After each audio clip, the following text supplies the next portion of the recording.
Neymar Messi সুয়ারেজের জুটি সবশেষ 2015 সালে চ্যাম্পিয়ন্স লিগের শিরোপা জিতে ইতিহাস গড়েছিল। এরপর পেরিয়েছে বহু সময়, পরিবর্তন এসেছে ক্লাবে, বদল হয়েছে কোচ, মেসি নেইমারদের শেষ হয়েছে যুগ, কিন্তু ভাগ্য বদলাতে পারেনি কাতালান ক্লাবটি। গত মৌসুমে ইন্টার মিলানের বিপক্ষে সেমিফাইনালে 2 লেগ মিলিয়ে 7-6 ব্যবধানে পরাজিত হয়ে ভেঙেছিল ফাইনালে ওঠার স্বপ্ন।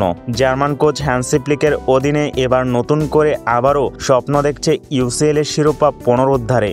বার্সেলোনা এই মৌসুমে 2 ম্যাচ শেষে 1 জয় নিয়ে রয়েছে পয়েন্ট টেবিলের 16 নম্বরে। টুর্নামেন্টের তৃতীয় ম্যাচ এবং নিজেদের দ্বিতীয় জয়ের খুঁজে বাংলাদেশ সময় রাত 10:45 গড়ের মাঠে অলিম্পিয়াকোসের বিপক্ষে মাঠে নামবে স্প্যানিশ ক্লাবটি।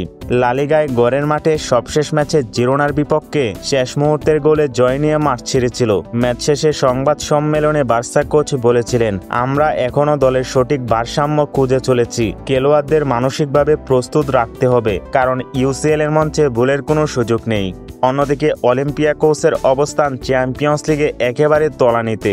দলটির অর্জন 2 ম্যাচে মাত্র 1 পয়েন্ট এবং সবশেষ ইউরোপিয়ান টুর্নামেন্টে ইংলিশ ক্লাব আর্সেনালের সঙ্গে হেরেছিল 2-0 গোলে। রিসেন্ট ফর্ম বিবেচনা করলে দুই দলই শেষ 5 ম্যাচের মধ্যে হেরেছে 2 ম্যাচ।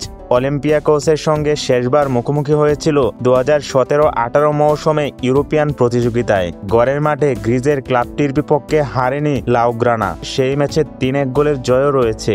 তাই ইতিহাস, পরিসংখ্যান আর বর্তমান ফর্ম সব দিক থেকেই ম্যাচের আগে স্পষ্ট ফেভারিট কাতালান ক্লাবটি।